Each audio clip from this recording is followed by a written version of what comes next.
Hi guys, good morning. My channel. Alam natin guys, noong March 11, 2025 ay inuli si dati Pangulong Rodrigo Duterte ng International Criminal Court sa pamamagitan ng Interpol or International Police Organization. Ngunit guys, si Pangulong Duterte mismo ang naghamon sa International Criminal Court na siya ay imbestigahan. So ito guys, panoorin nyo ito. The President of the Philippines, Rodrigo Roa Duterte. If I do not interdict now, at kung matakot lang ako ng demanda yung ICC na yan, well, I will rot in jail.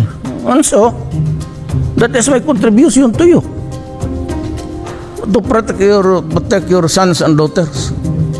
Look at the crime rate of Manila before I became a president. Tignan mo. Who rape dito, rape doon, pasok dito. At least ngayon, namamatay yung gago. Pasensya kayo. Ginusto ninyo yan. Human rights. You know, you want me to bring me to fine International Criminal Court? Gladly. And if they say that I'd go to jail, I'll rot in jail. Wala kayong problema. For the things that I have said, ordered, and done, I am willing to put my neck dito sa mga bagay. Baka balang araw, itong ICC na itong bugok na to, if they decide to hang me, I would be very glad to go. And ako pa ang maglagay sa anong tawag nito. Sabi nila, prosecute ako sa International Court of International Criminal Court. Pwede, sige. Ano naman gusto ninyo? You hang me? Good. You firing squad? Mas mabuti. Kaya maging Rizal rin ako. You feed me to the sharks. Kumakain ba rin ako ng pating, so tabla-tabla lang. Payback time. I'm asking the ICC to hurry up, and if possible, they can come here and start the investigation tomorrow. This issue has been left hanging for so many years. Matagal man, baka mamatay na ako, hindi na nila ako maimbestiga. Yun nga guys, noong March 11, 2025 ay naresto lang at inuli si dating Pangulong Rodrigo Duterte ng International Criminal Court sa pamamagitan ng International Police Organization doon sa NAIA or International Airport. Yun ngayon ay noong March 11, 2025. Ito guys, panoorin nyo ito. Dumating si Pangulong Rodrigo Duterte kanina, pasado alas 10 ng umaga mula Hong Kong, kung saan dumalo nga ito sa isang event ng Kingdom of Jesus Christ. Okay, kapapasok lang na impormasyon, may video na pinadala ang aming stringer na ini-escort na nga itong dating Pangulong Duterte at si Hanilet Avancenia ng Philippine National Police mula sa NAIA. So, kumpirmado na nga na nakalabas na ng VIP lounge itong dating Pangulo kasama ang kanyang partner na si Hanilet Avancenia. Makikita sa video ang napakaraming mga opisyal ng Philippine National Police, CIDG, na ini-escortan nga itong si Pangulong Duterte. Dadalhin sa isang venue, aalamin namin kung saan nga dadalhin itong dating Pangulo dahil kanina, base sa mga nakapanayam ng ating mga reporters doon, ay wala pang eksaktong lugar kung saan nga dapat dalhin o saan patungo itong si dating Pangulong Rodrigo Duterte. So hindi pa natin matiyak kung saan nga dadalhin o saan tutungo itong van lulan ang dating Pangulo. Sa papasok lang na informasyon, kasama nga ni Pangulong Duterte, dating Pangulong Duterte, ang kanyang partner na si Hanilet Avancenia. Dumating sila ng bansa kaninang umaga mula Hong Kong. So, tabayanan po, malalaman natin saan talaga dadalhin si dating Pangulong Rodrigo Duterte mula dyan sa VIP area ng Ninoy Aquino International Airport. Kanina nakausap natin ang ating reporter na si Bea Quadra, nilarawan sa atin kung ano ang nangyayari sa labas ng airport. Alamin natin, makakuha siguro tayo ng karagdagang informasyon galing kay Senator Bongo na nasa linya ngayon ng telepono. Senator Bongo, magandang umaga. Senator Bongo, magandang umaga po. Stanley Palisada po. Senator? Okay. Nawala naputol ang linya natin kay Senator Bongo. Tatawagan natin siyang muli para alamin. Can you hear me? Yes, Senator Bongo, good morning. Stanley Palisada. Good morning po. Magandang umaga po. Magandang umaga. So far nakita natin na itong si dating Pangulong Duterte ineskorta na pasakay ng isang van. Saan po sila papunta? Papunta po sa Villamor Air Base. Actually, papunta pa po ako ngayon kung saan naroon si dating Pangulong Duterte. Okay. Dahil kasama ko po ang kanyang mga doktor ngayon. Inuna natin ang kalusugan ni Pangulong Duterte. Constitutional right po yung medical ng bawat Pilipino. Okay, ano mangyayari dito sa Villamor Air Base? Kung maaari mo maibahagi sa amin, may nalalaman ka ba kung ano ang magaganap dito? Hindi ko pa po alam sa ngayon, sir. No? Antayin lang natin. Once na nakausap na natin si dating Pangulong Duterte. Okay. Gaya na sinabi ko, siguraduhin mo na natin, he is 80 years old na po. Kung pakayanin ba ang kanyang kalusugan, 80 years old na po si Tatay Digong. Okay. May nakausap po ba kayo? I know you were not able to speak to the President this morning, pero may nakausap po ba kayong kasama sa kanyang party na lumapag mula Hong Kong? Opo, kasama niya yung mga abogado niya, si former Secretary Major Dea. Kasama naman po sila kanina. Ano naman po ang naikwento niya sa inyo tungkol sa posibleng mood o yung nararamdaman? Susunod naman. Susunod naman po si dating Pangulong Duterte raw sa batas, no? Kaya po siya, sumama nga po siya. Gusto niyo makita muna what a legal basis. Okay. What do you fear most about the former president now? Ito bang kalusugan niya? Sinabi mo kanina may kasama kang doktor, nagdala ka ng ambulansya para sunduin siya. Nakikita niyo ba? Nakikita niyo ba ako sa rin ngayon? Yung ano? Sa ngayon, Can you see me, Sister? Yes. You're on kayo ng Villamor Air Base. Do you expect to be allowed to even talk to the president and to allow his medical team to see him? Yes. Check upin muna siya. Tingnan muna siya kung ano yung kalagayan niya. Alright. Meron pa po ba kayo ibang impormasyon na maaring ibahagi sa amin tungkol dito sa arrest order? Have you even seen the arrest order? Wala nga po wala pa tayong nakikita ng papel. So, papaubayan na po natin sa kanyang mga abogado sa legal team. Okay. Sinisigurado ko muna yung kalusugan niya. Yan ang ako ko sa kanya, no? Ang kanyang kalusugan. Okay, Senator Bongo, kung wala nga itong arrest order, ano po yung basis ng pagdala sa dating Pangulo dito sa Villamor Air Base? Dalhin po. Sir. Ano po yun? Yes, if there was no arrest order, ano po ba yung basehan ng pagdala sa kanya sa Villamor Air Base? Hindi ko pa po alam. Dahil,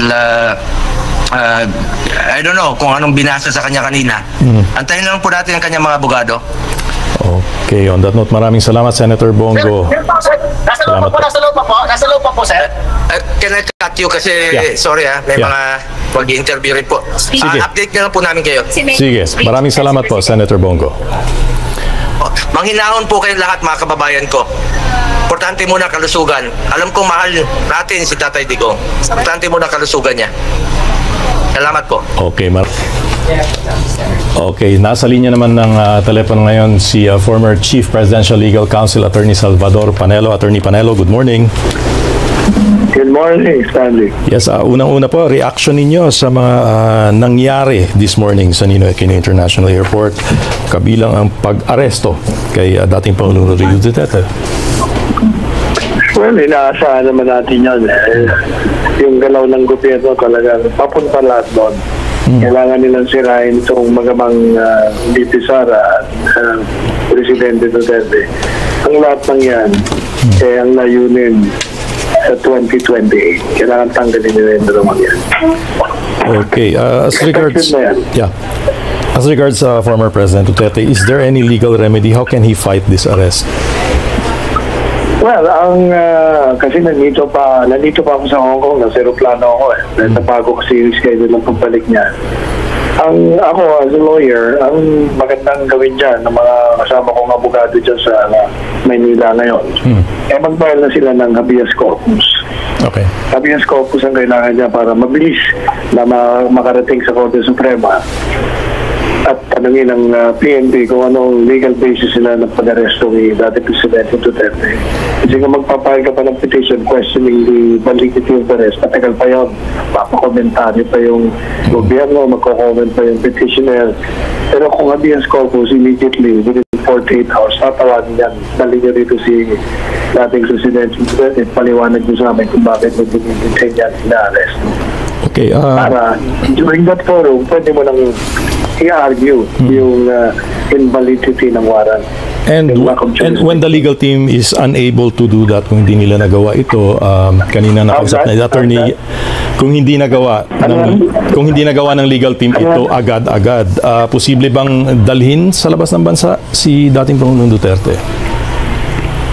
Dapat hindi. Ba't nadadali sa... Kasi unang-una, kung yan ay ICC na yung red notice na tinatawag, provisional arrest lang yan. Okay. Okay. Ibig sabihin po, Attorney Panelo. Hindi nila tatanggal. Saka isa pa, pag nakapagyan nila ng Korte Suprema, immediately tatawagin yan. Hindi nila po pwedeng dali niya kahit saan. Dadali nila sa Korte Suprema.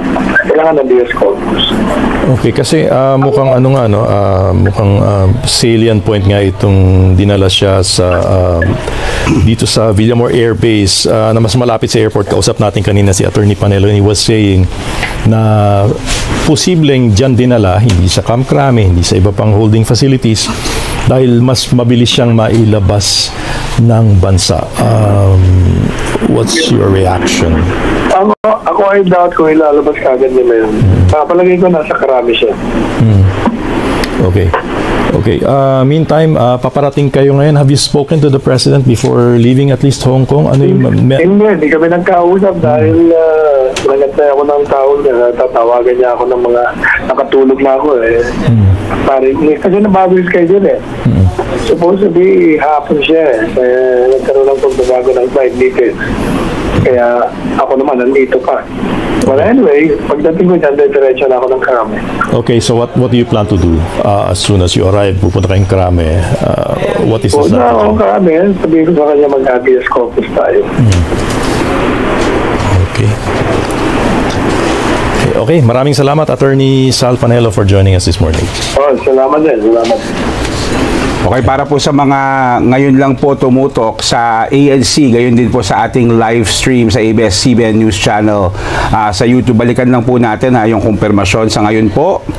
Ang PCO po, ang sinasabi po nila ay natanggap na ng Interpol Manilang official copy ng warrant of arrest mula sa ICC para kay dating Pangulong Rodrigo Duterte. Itong ICC, Stanley, has been investigating yung large number of killings by police and gunmen sa ilalim nga nung administrasyong Duterte nung panahon ng drug war. Ilang beses nang dininay ni dating Pangulong Duterte na inauthorize na itong tinatawag na extrajudicial killings o yung EJK, pero openly sa mga talumpati ilang beses na rin niyang nagbanta na papatayin ang mga drug suspects. Initially dati nung tinanong si Pangulong Ferdinand Marcos Jr. tungkol dito, ang sabi niya ay baka yung Philippine law enforcement agencies will be bound to fully cooperate if ICC seeks. At mukhang yun nga yung nangyari kanina, Jeff, no? Because nakita natin full force nga PNP CIDG nandun sa airport to effect that arrest. Kaya lang in the absence of any confirmation, tabayan na natin kung ano ba talaga itong okay. Ito yung statement na nakita po ninyo mula po to sa PCO. Ito yung binasa ko kanina. Ulitin lang natin para sa ngayon lang po tumututok. No? Ito po yung naging statement ng Palasyo. Kaninang madaling araw natanggap ng Interpol Manila ang official copy ng warrant of arrest mula sa International Criminal Court o ICC.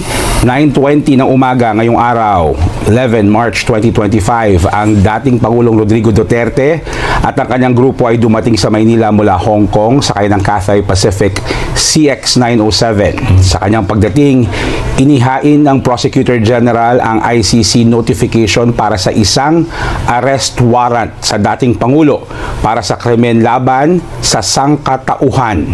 Ang dating Pangulo at ang kanyang grupo ay nasa mabuting kalusugan at sinuri ng mga doktor ng gobyerno. Sinigurado na siya ay nasa maayos na kalagayan. Ang mga opisyal ng PNP na nagpatupad ng warrant ay tiniyak na may suot na body camera. Sa ngayon, nasa kustodiya na siya ng mga kinauukulan. Okay, so na-check up na rin pala si dating Pangulong Rodrigo Duterte kanina. Si Senator Bongo was on his way to Villamor also. Dala-dala itong medical team na supposed to be susuri kay Pangulong Rodrigo Duterte dahil meron siyang nakatakdang procedure na gagawin nga bukas, no? So yan din yung ine-echo, Stanley, nung nakausap na ating reporter na si Sen Hernandez, si Silvestre Bello, dati pong secretary. Ang sabi niya may 10 a.m. visit sa doktor daw na nakaschedule ang Pangulo bukas. Jeff. Yes, Jeff and Stanley. Nakausap natin kanina si former Labor Secretary Silvestre Bello III at siya nga kanina ay papunta dyan sa Villamor kung saan dinala ang dating Pangulo na si Rodrigo Duterte. At siya actually he's acting as the legal counsel of the former president. Sinabi nga ni former Secretary Bello na nakausap niya kanina sa NAIA si Ambassador Marcos Lacanilao, ang Special Envoy on Transnational Crime, nakasama kanina ng PNP at isa siya sa mga pinaliwanagan na may warrant of arrest na gustong isilbi ang Interpol. So ang assumption nila Secretary Bello ay ito nga ay may kinalaman na doon sa ICC case. Pero hindi rin niya kita yung mismong kopya ng warrant of arrest. So ngayon, umaasa yung kampo ni dating Pangulong Duterte, partikular na nga itong si Secretary Bello na nagsisilbing legal counsel ni Pangulong Duterte para makita yung kanilang kliyente at ma-assess kung ano yung kanilang mga dapat na susunod na hakbang. Ayon kay former Secretary Bello, ay may doctor's appointment itong dating Pangulo bukas. Ito ay isang regular lamang na check-up. Alam naman natin na 79 years old na ang dating Pangulo. May mga reports dati ng ilang problema sa kalusugan. Meron siyang mga back problems, mga nerve damage. Matapos nga ang isang aksidente sa motorsiklo, may problema sa throat at sakit niya sa likod, kung kailan siya naoperahan. Siya po ang nakakalam. At constitutional right po ng bawat Pilipino na mag-avail ng medical check-up. Health po yan, karapatan natin yan. Ngayon po ba ang status niya is he is arrested? Was he arrested or not? Hindi ko pa po masasagot yan. Sumusunod naman po si Tatay Digong sa batas. He is a lawyer. Susunod yun sa batas. But he was taken away. Was he taken away in handcuffs? Hindi ko po Sir, bakit alam. dito po sa Villamor Airbase? Hindi ko po alam. Hindi nga po kami pinapasok kanina nung... Pero Sen, bakit daw hindi kayo pinapapasok? Anong reason? Hindi ko rin po alam. Kanina, sinalubong namin. Kasama ko yung ambulansya. Kasi yung mga doktor niya, hindi siya pinapasok. Yung lawyer po ni Pangulo, meron po ba siyang, di dating Pangulo, meron siya doon? Hindi rin po pinapasok. So right now, meron po ba siyang member ng legal team na kasama niya sa loob? Yung iba nandito sa loob, I don't know kung nakapasok si Atty. Delga. At kasama niya po si former Secretary Miguel Dea. Siya na po tanong. Sir, tama. And the Vice President is where, sir? Hindi ko rin po alam. Naiwan po ba siya sa Hong Kong or did she go home on... Hindi ko po alam. I am a senator. Nauna po ako umuwi nung linggo. Marami po akong dapat gawin at trabaho rin po bilang senador. Pakiusap ko lang sa mga kababayan natin. Panghinahon po kayo. Pagdasal niyo po si Tatay Digong. Alam po yung mahal natin si Tatay Digong. Kaya alam po na kung totoong inaresto nga siya sa kasalanan na ginawa niya po para sa ating mga anak, sa ating mga kababayan. Nakakalungkot po, nalulungkot po ako. Sobrang nalulungkot po ako, mga kababayan. Anong plano po ninyo ngayon na, Sen? Ano pong next steps niyo po after this? Mag-iintay po ba kayo dito sa labas ng Villamor? Sen, pupunta ba dito si VP Sara?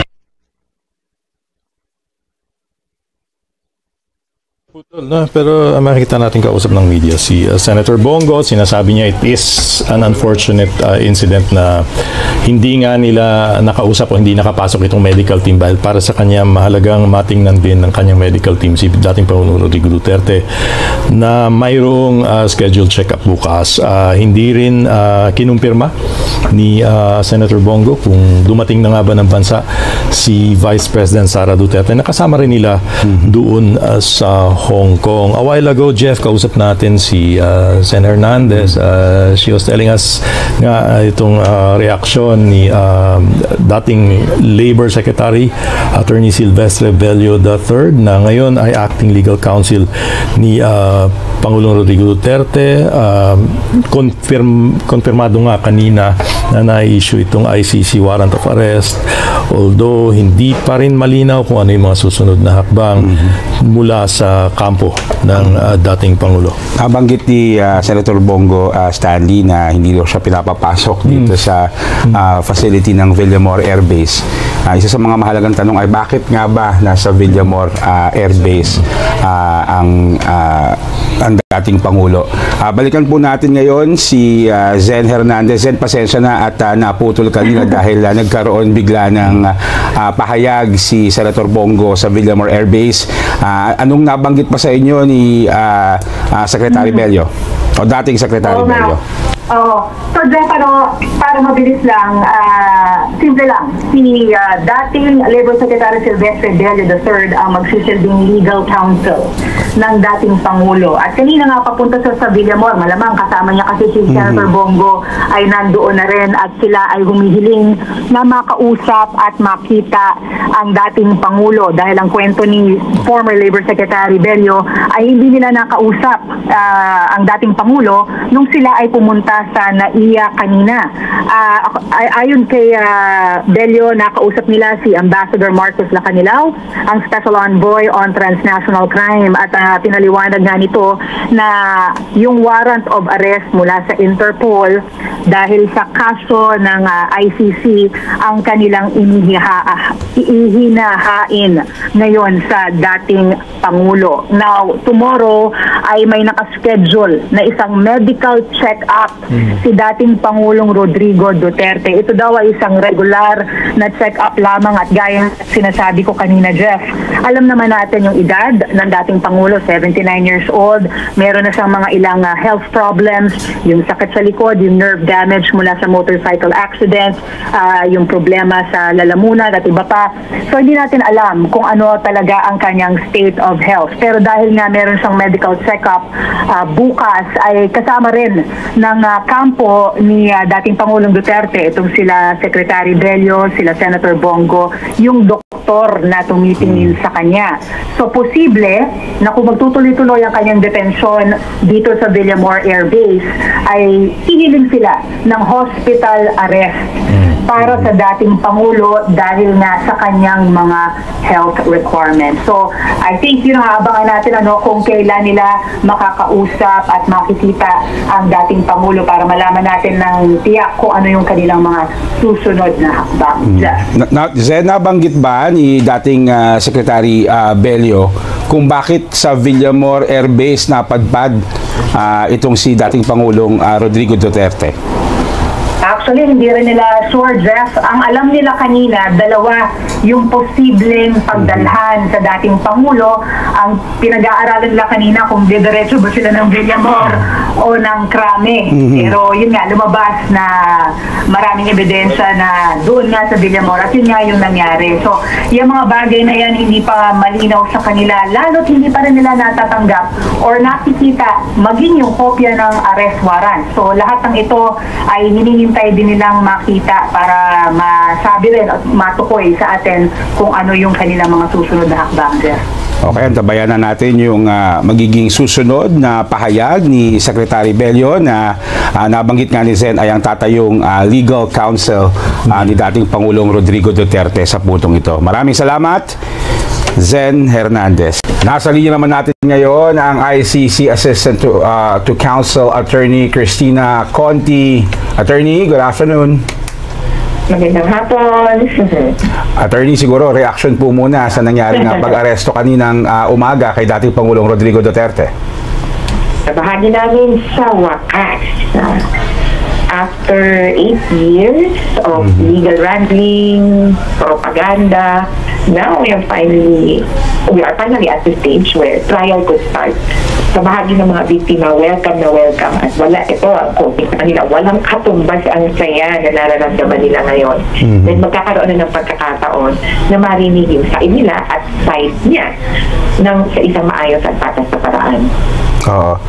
Did this come as a surprise po sa inyo, itong nangyari pag-aresto, attorney, considering na yun nga po over the past few days ay iba-iba po yung naririnig nating pahayag mula sa iba't ibang kawani ng gobyerno? Hindi kami na-sorpresa sa punto na maa-aresto siya. Pero yung timing, paano, yun yung kami rin bitin. Dahil hanggang ngayon, sa totoo lang, hindi naman kinukumpirma ng ICC. At nagpapasalamat nga kami na yung Malacanang mismo ay tumayag na sila ang magkumpirma o sila ang magsabi na talagang warrant ito ng ICC. Bahagi kasi namin, sabi nga namin, ano nga ba namang role namin kasi sa pag-aresto? Kaya pagkatapos ng aresto, talagang dito nakakagat ang tungkulin namin, responsibilidad na namin na siguraduhin matuloy at magtulak ito ng trial. Alam nyo, Attorney Conti, matagal na tayo nag-uusap tungkol sa tinatawag noong mga panahon na yon na impending arrest as late as July of last year, no? Yan ang pinag-uusapan natin. Pero wala ho talaga kayong alam sa pagka-aresto sa kanya ni Nauliligan? May bumulong? Oo. May mga bumulong, kaya lang walang confirmation. Kaya nahirapan din kami dahil maski kami hanggang kagabi.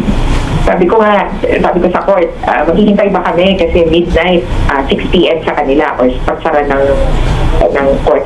Naghihintay pa rin ako, pero kung maghihintay ba kami ng announcement, walang sinasabi.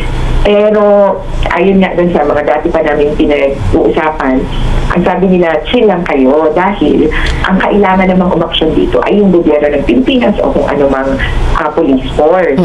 Kaya the announcement can be made or will be made if there is a move or a motion to unseal the warrant. We did not ask for the unsealing of the warrant or kung ano man.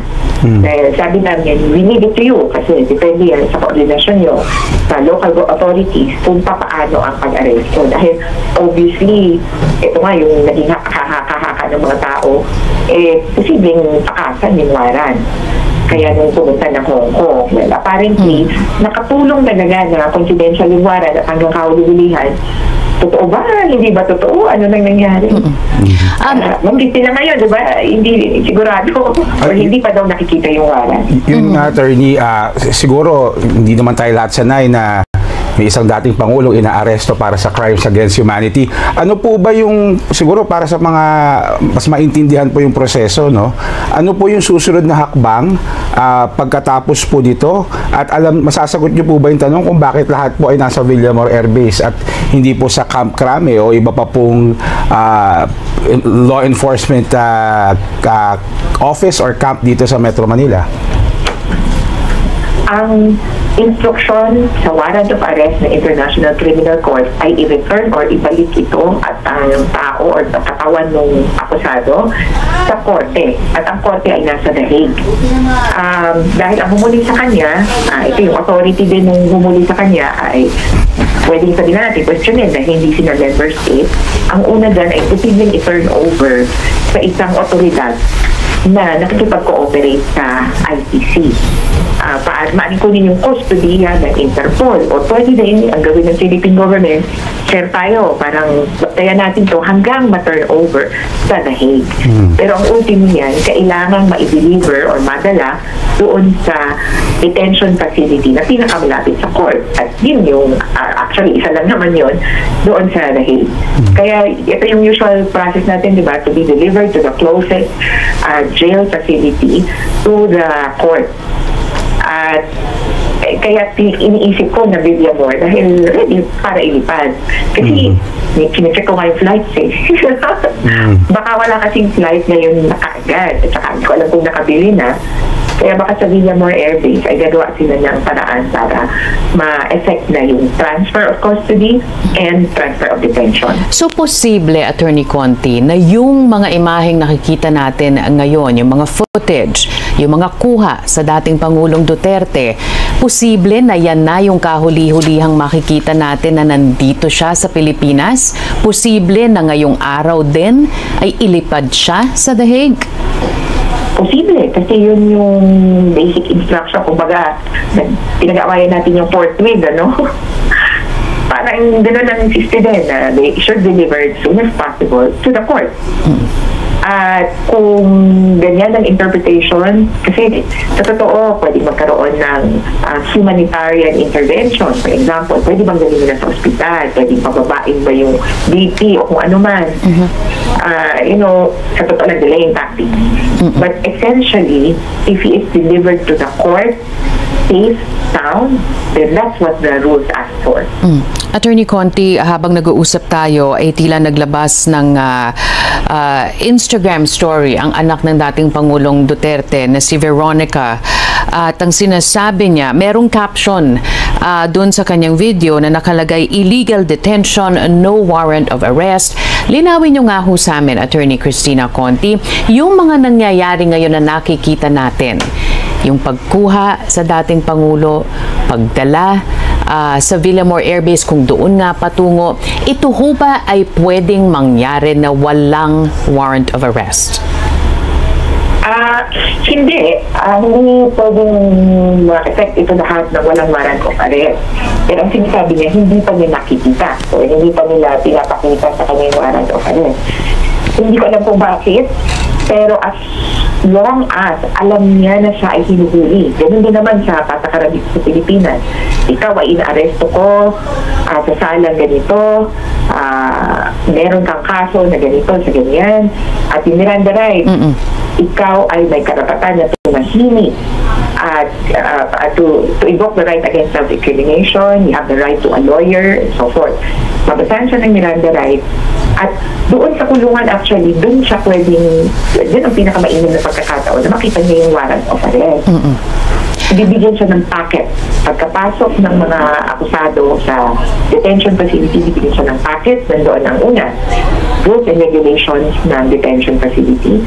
Pangalawa, charge sheet sa kanya o ano yung mga initial na charges na patungkol sa kanya. At pangatlo, listahan ng mga abogado na pwede niya itap. Yung listahan ng abogado ay yung mga rehistrado sa korte. Ito yung mga registered counsel and assistants to counsel na pwede niyang piliin kung sino ang mag-represent sa kanya sa court bago magsimula yung trial na mismo. Attorney Conti, ano ho ba yung explanation kung bakit siya na-aresto? Marami kasing naguguluhan pa rin magpahanggang ngayon. Akala ba natin, wala na tayo sa ICC? Bakit Interpol ang pumasok sa eksena? Bakit sila ang naghain ng arrest warrant? At ano naman ang papel ng pulisya ng Pilipinas sa mga nangyari kaninang umaga? Go ahead, Attorney Conti. Una, ang gobyerno ng Pilipinas ay kailangan pa rin talagang mag-cooperate sa investigation ng ICC dahil nangyari yung mga insidente noong panahon ng miyembro tayo.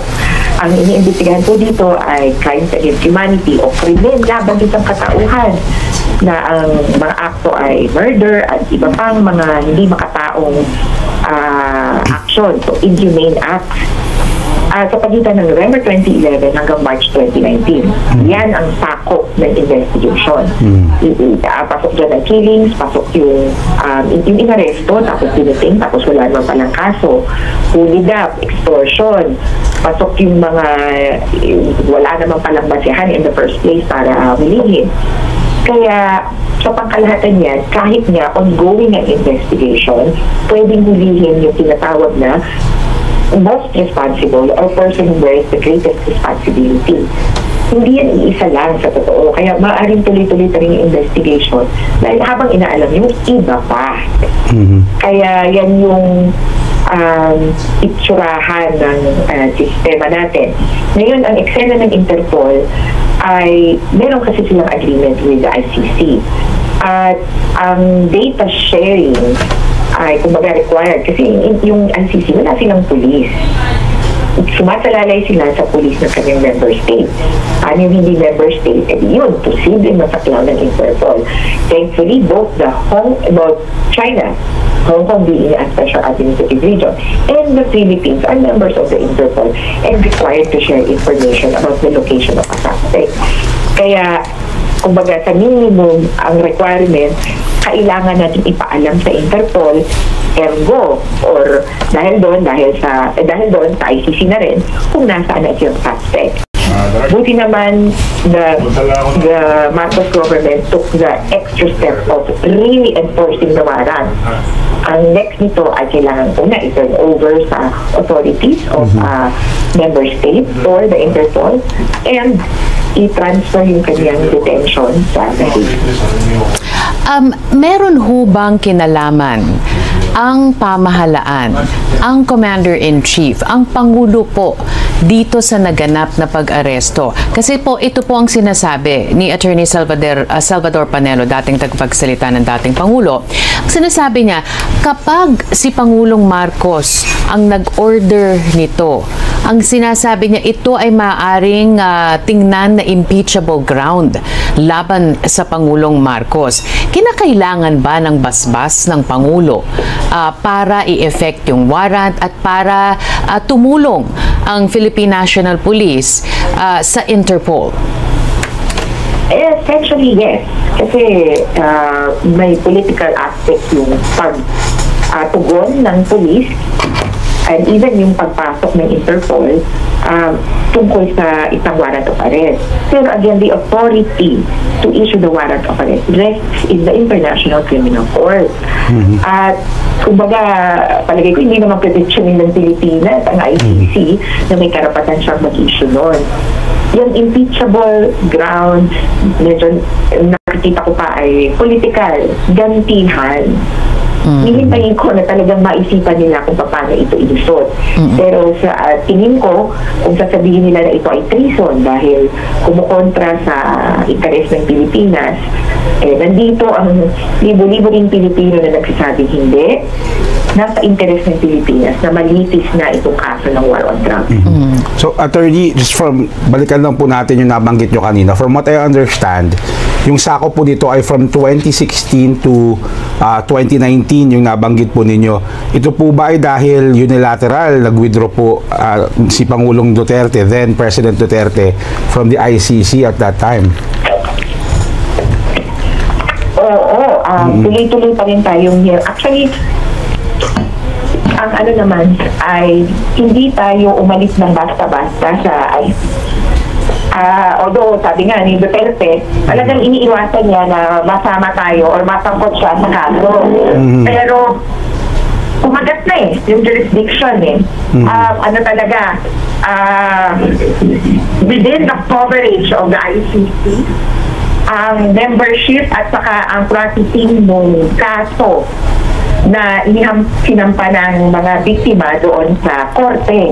Kaya pasok na pasok siya doon sa jurisdiction ng ICC, both temporal and geographic. Okay. And then after nga po nito, kay dating Pangulong Duterte, may mga iba pa po ba mula sa kanyang administrasyon o nagpatupad po nitong drug war na dapat po ba ay abangan? Kabahan? Nervyosin na po sa nangyari po kanina umaga? Marami, including Senator Bato de la Rosa, who would be considered one of the persons most responsible, Oscar Albayalde, who has also been named in documents as liable. May sinasabi naman itong Philippine government na iba pang pwedeng managot. Pero sa bahagi namin, malinaw para sa amin na si Duterte ang tunod-dulo nito. Kaya okay na yung may mauna kaysa mahuli siya. Alright. Thank you, Attorney, sa oras po na ibinigay po ninyo sa amin ngayong hapon. Thank you, Attorney. Salamat at good afternoon. Good afternoon po si Attorney Conti mula po ang ating Assistant to the Council sa ICC. Nasa linya po ng telepono si Katrina Domingo para po bigyan pa tayo ng dagdag na detalye tungkol dyan. Katrina.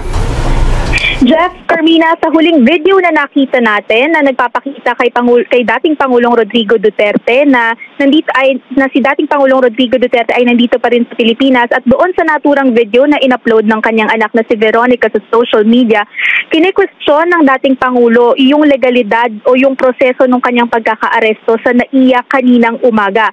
Iginiit ng Pangulo na hindi daw lawful o hindi legal yung kanyang pagkakaaresto dahil hindi sa hinainan ng warrant of arrest bago siya tuluyang dalhin mula sa NAIA papunta sa Villamor Air Base.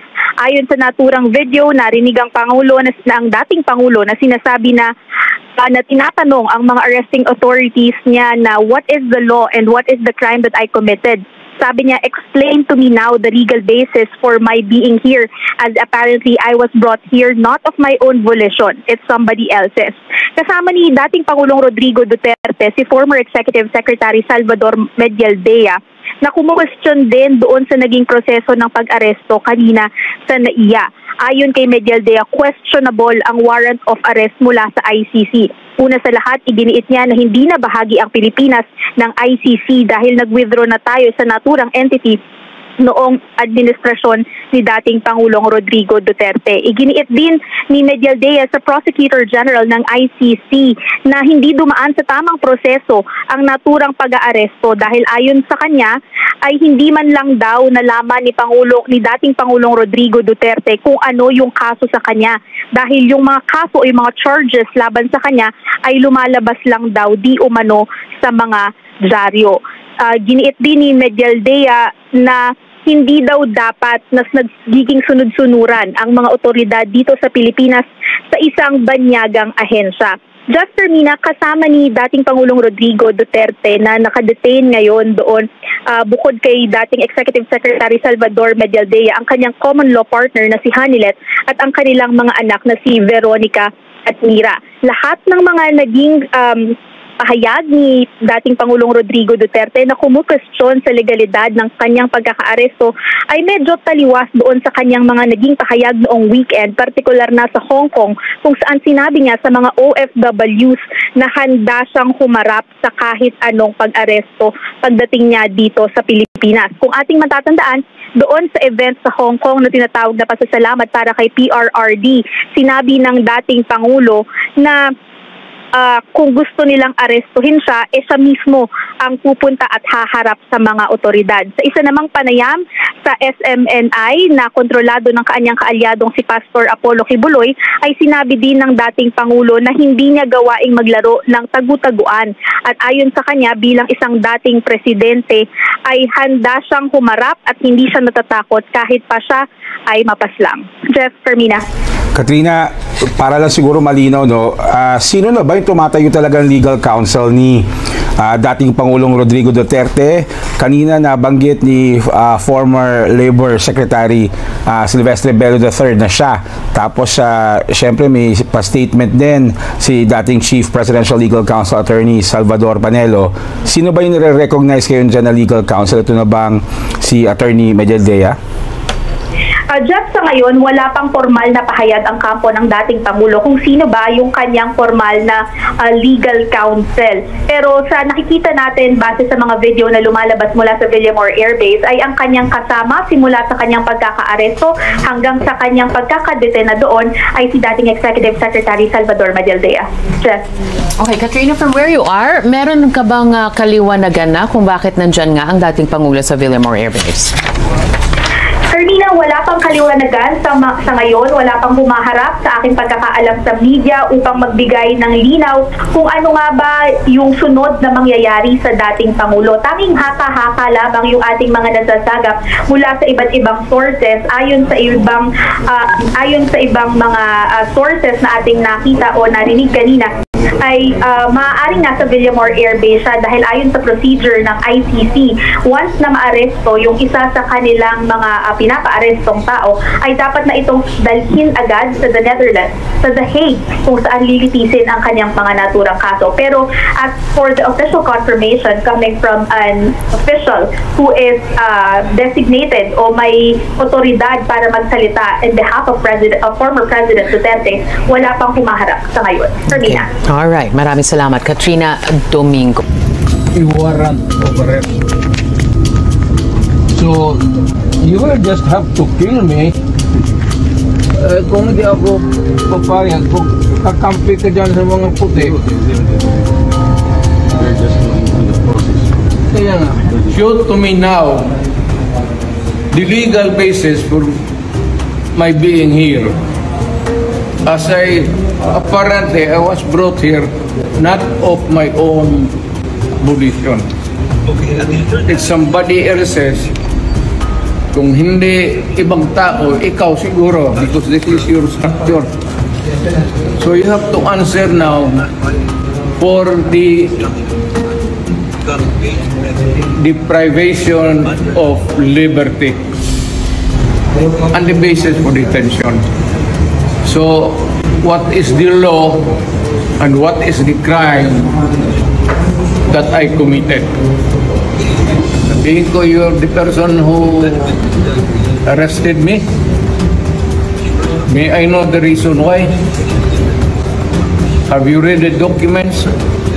Or at least, have you read the case at that time ninyo made the arrest? So that you would be guided to what you should know. I think this is something to do with the law and order law. At sinasabi ko naman sa mga polis, military na trabaho kayo at ako ang managot. So ito na nga, for all of the whatever happened in the past, ako na yung nag-fraud sa ating law enforcement pati military. Sinabi ko, I will protect you and I will, ako ang guys, inyong napanood ang paghamon ni dating Pangulong Rodrigo Duterte sa International Criminal Court na siya ay imbestigahan. Hanggang siya nga ay nahuli noong March 11, 2025 doon sa Ninoy Aquino International Airport. Yun guys, kung sa new video na ito, please like, share, subscribe, at hit the bell icon.